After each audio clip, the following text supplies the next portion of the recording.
Tremendo aguacero nos está cayendo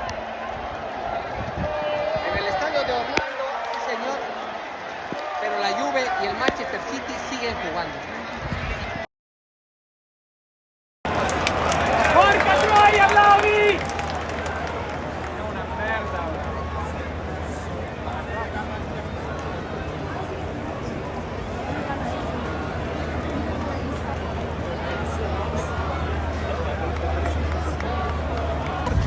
¿Qué pasó? ¿Mucha cerveza?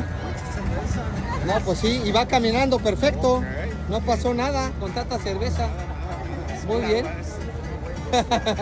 Muy bien.